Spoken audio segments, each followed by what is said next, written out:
അമ്മ കുറച്ച് പാവയ്ക്ക കൊണ്ടോട്ടുണ്ടാക്കാറുണ്ടല്ലേ? പക്ഷെ മഴ കാരണം ഉണങ്ങി കിട്ടുമെന്നാണ് അറിയാൻ പാടില്ലാത്തത്. അത് തന്നെ. ഈ പാവയ്ക്കാന്ന് പറഞ്ഞാലേ ഭയങ്കര സംഭവം ഇല്ലയോ? നാടൻ പാവയ്ക്കാണെങ്കിൽ പിന്നെ പറയുകയും വേണ്ട. നേരത്തെ ഈ പാഴൂര് അത്യാവശ്യം കുറെ ആൾക്കാർ പാവയ്ക്ക കൃഷി ചെയ്യത്തില്ലായിരുന്നു? പിന്നെ പാഴൂര് ഏറ്റവും വലിയ പാവയ്ക്ക കർഷകനായിരുന്നു കൃഷ്ണൻകുട്ടി. ഒരു 1.5 ഏക്കർ സ്ഥലത്ത് പാവയ്ക്ക കൃഷി ഉണ്ടായിരുന്നു. നമുക്കും ഉണ്ടായിരുന്നല്ലോ പാവയ്ക്ക കൃഷി. ഉണ്ടായിരുന്നു. പക്ഷെ പാവം ആ കൃഷ്ണൻകുട്ടിയെ ഇടയ്ക്കിടയ്ക്ക് പാവയ്ക്ക നമ്മുടെ വീട്ടിൽ കൊണ്ടു തരുമായിരുന്നു. ഇപ്പം അങ്ങേർക്ക് പാവയ്ക്ക കൃഷി ഉണ്ടോ എന്തോ. ഇച്ചിരി ഉപ്പും മഞ്ഞപ്പൊടിയൊക്കെ തേച്ച് ഉണക്കാൻ വെക്കട്ടെ? വേണ്ട, ഇപ്പം മഴയില്ലയോ, ഉണക്കാവട്ടെ, നമുക്ക് അങ്ങനെ ചെയ്യാം. ചേച്ചി അങ്ങോട്ട് തിരിഞ്ഞേ, ചിരിച്ചേ, സുന്ദരായിട്ടുണ്ടല്ലോ ചേച്ചി. ഒന്ന് ഒരുങ്ങിയാ? Anti, ജ്വല്ലിന് food கொடுத்தாയിരുന്നോ? நேத்துக்கு நைட்டு கொடுத்தேன் லட்சு. ஆனா அது சாப்பிடவே இல்லை. அந்த நாய்க்குட்டிக்கு ரொம்ப வயசாயிடுச்சுல்ல, அதனால இருக்கும்ல. നല്ല പ്രായമുണ്ട്. എനിക്ക് തോന്നുന്നു ഒരു 10-12 വയസ്സ് കാണുമായിരിക്കും. സമയം കിട്ടുമ്പോ അതിനൊന്ന് ആശുപത്രി കൊണ്ടുപോകണം. നീ തന്നെയല്ലേ ഇപ്പൊ ഇതിനെ 2-3 പ്രാവശ്യം ആശുപത്രി കൊണ്ടുപോയത്? അതെ, ഇവിടെ നോക്കാൻ ഞാൻ മാത്രമല്ലേ ഉള്ളൂ, വേറെ ഒറ്റൊരെണ്ണം തിരിഞ്ഞു നോക്കൂലല്ലോ. എന്റെ കൊച്ചെ, അതിനെ ഇനി ആശുപത്രി കൊണ്ടുപോയിട്ടൊന്നും ഒരു കാര്യമില്ല, അതിന് പ്രായമായില്ലയോ? അല്ല, അത് ശരിയാണ്, പ്രായമൊക്കെ ആയി. പക്ഷെ എന്നാലും എന്തെങ്കിലും ഈ സ്കിൻ ഇൻഫെക്ഷൻ അങ്ങനെ എന്തെങ്കിലുമൊക്കെ ചെറിയ ചെറിയ അസുഖങ്ങളൊക്കെ ഉണ്ടാവും വരുമോ അമ്മമ്മേ? അതല്ലേ நான் இங்க முன்னாடி வரும்போது அந்த நாய்க்குட்டி வந்து செல்லமா அருமையா சின்னதா இருந்தது. പാവം. നീ എന്തൊന്നും മിണ്ടായിരിക്കണേ? ഞാൻ എന്തോ മിണ്ടാനാ? ഞാൻ പറയുന്നതിന് മുമ്പേ ബ്ലോക്ക് ചെയ്തില്ല. ബ്ലോക്ക് ചെയ്തെന്നാ? ആര് ബ്ലോക്ക് ചെയ്തെന്ന്? അമ്മൂമ്മേ. ഞാൻ ബ്ലോക്ക് ചെയ്തെന്ന്? എന്തോ ബ്ലോക്ക് ചെയ്ത്? എന്തെങ്കിലും പറയുകയാണെങ്കിൽ തെളിച്ച് പറവാറോ? ചേച്ചി, ചേച്ചിയുടെ കള്ളത്തരൊക്കെ എനിക്ക് മനസ്സിലാവുന്നുണ്ട് കേട്ടോ. കളതരോ? ചേച്ചി, ഞാൻ ഇവിടെ വന്നപ്പോഴത്തേക്ക് എന്താ വിഷയം ചേച്ചി മുൻകൂട്ടി കണ്ട് ചേച്ചി എന്നെ ബ്ലോക്ക് ചെയ്തു. എന്റെ കൊച്ചി, എനിക്കൊന്നും മനസ്സിലാവുന്നില്ല, എന്താണ് നിന്റെ പ്രശ്നം? മക്കളെ, എന്തായി? നിന്റെ പട്ടിക്കുട്ടിയെ വാങ്ങേണ്ട ആവശ്യം നീ വീട്ടിൽ അവതരിപ്പിച്ചോ?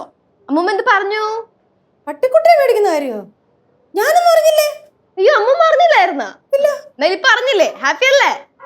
என்ன விஷயம் சொல்லுங்க முதல்ல, எனக்கு ஒண்ணுமே புரிய மாட்டேங்கிறது. ആന്റി, ഞാനേ ആ ജ്വല്ലിനെ ഒന്ന് അഴിച്ച് നടത്തിയിട്ടൊക്കെ വരാം. വേറെ ആരും തിരിഞ്ഞു നോക്കാനില്ലല്ലോ, എല്ലാത്തിനും ഞാൻ തന്നെ വേണ്ടേ?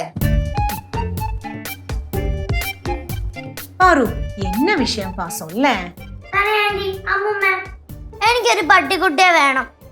അത് ഞാൻ പറയാൻ തുടങ്ങിയപ്പോഴാ ചേച്ചി മുങ്ങിയത്. ചേച്ചി മുങ്ങണെങ്കി മുങ്ങിട്ട് മക്കളെ, നമുക്ക് നമ്മുടെ അമ്മൂമ്മ ഇല്ലേ, അമ്മൂമ്മ എടുത്ത് പറ. അമ്മൂമ്മേ, എനിക്കൊരു പട്ടിക്കുട്ടിയെ വേണം. ഒരെണ്ണം ഇവിടെ ഉണ്ട്, അതിനെ മര്യാദയ്ക്ക് അങ്ങ് നോക്ക്, അല്ലാതെ പട്ടിക്കുട്ടിയൊന്നും മേടിക്കാൻ പറ്റത്തില്ല. സോ സാഡ് മക്കളെ, അമ്മൂമ്മ നമ്മളെ കൈ ഒഴിഞ്ഞു. ഇനിയിപ്പൊ ചേച്ചി തന്നെ മാർഗം. அது சிவா சொன்னது ரொம்ப கரெக்ட். லெச்சு மனசு வச்சாதான் இங்க எல்லா விஷயവും நடக்கும். അതെത്താൻ അതെന്തുവാ? ലച്ചു മനസ്സ് വെച്ചാലേ നടക്കത്തുള്ളൂ. ഞാൻ ഇവിടെ ഈ വടവൃക്ഷം പോലെ നിൽക്കുന്ന പിന്നെന്തിനാ? அம்மா அப்படி இல்லம்மா, லெச்சு மனசு வச்சா நடக்கும். ஆனா அது நீங்க நடத்தணும், എന്നാதான் இங்க எல்லா விஷயവും നടക്കും. മനസ്സിലായി മനസ്സിലായി. എന്ത് പറഞ്ഞാലും ലച്ചു കേശു, നമ്മുടെ ആഗ്രഹത്തിനൊന്നും ഇവിടെ ഒരു വിലയില്ലേ? ചേച്ചി, ചേച്ചി എന്റെ കൂടെ നിൽക്കോ? പിന്നെ ഇല്ലേ, ഞാൻ ഇവിടെ മക്കളുടെ വലം കൈയായിട്ടുണ്ട്. No worries. ചേച്ചിയുടെ പൈസ ഉണ്ടോ? എന്തിന്? അല്ല, പട്ടിയെ മേടിക്കാൻ. അയ്യോ, പട്ടിയെ വാങ്ങാനുള്ള പൈസയൊന്നും ചേച്ചിയുടെ ഇല്ല മക്കളെ, അത്രയൊന്നും തരാൻ പറ്റൂല. അതെന്താണെന്നറിയോ, കുറച്ച് പൈസ ഉണ്ട്. പക്ഷെ ഒരു നല്ലൊരു പട്ടിക്കുട്ടിയെ വാങ്ങണമെങ്കിൽ ഇപ്പൊ ഈ പഗ്ഗിന്റെ ഒക്കെ പട്ടിക്കുട്ടിയില്ലേ, അതിനെ വാങ്ങണമെങ്കിൽ ഒരു 8,000-9,000 രൂപയൊക്കെ ആവും. അല്ല, മക്കൾക്ക് വേണ്ടത് മറ്റേ രോമൊക്കെ ഉള്ള ക്യൂട്ടായിട്ടുള്ള പട്ടിക്കുട്ടിയല്ലേ, അതിന്റെ പേര് ഷിറ്റ്സു എന്നാണ്. അങ്ങനത്തെ പട്ടിക്കുട്ടിയെ വാങ്ങണമെങ്കിൽ ഒരു 35,000-40,000 രൂപ അടുത്താവും, പ്യൂർ ബ്രീഡ് വേണമെന്നുണ്ടെങ്കിൽ. അല്ല, മറ്റേ പൂച്ചക്കണ്ണുള്ള പട്ടിയില്ലേ, ഹസ്കി, കൂടിയനം, അതൊക്കെ ആണെങ്കിൽ ഒരു 10, 65, 70, 75 രൂപയെങ്കിലും ആവും. இந்த நிறைய ரோமெல்லாம் இருக்கிற பட்டியை பாக்குறதுக்கு ரொம்ப அருமையா இருக்கும்ல. ഭയങ്കര ക്യൂട്ടാ. ഒരു പട്ടിക്കുട്ടിക്ക് 75,000 രൂപയോ? 75,000 രൂപ ഉണ്ടെങ്കിലേ പടവലത്ത് ഇച്ചിരി ഉള്ളിലോട്ട് നല്ല ഒന്നാന്തരം കുറച്ച് സ്ഥലം മേടിക്കാം. എന്നും പറഞ്ഞ് സ്ഥലത്തിനെ കൊഞ്ചിക്കാനും ഉമ്മ കൊടുക്കാനൊന്നും പറ്റൂലല്ലോ അമ്മൂമ്മേ. അമ്മൂമ്മ പ്ലീസ്. എന്നോട് ചോദിച്ചിട്ട് ഒരു കാര്യമില്ല. ചേച്ചി, എന്റെ കയ്യിൽ എവിടുന്ന് മക്കളെ പൈസ? No fund. ഞാൻ ഒരു കാര്യം പറയട്ടോ, ഇത് ലച്ചു ചേച്ചിയെ കൊണ്ടേ കൂട്ടിയെ കൊടുത്തുള്ളൂ. മക്കള് ചേച്ചിയോട് പോയി ചോദിക്കുക കേട്ടോ.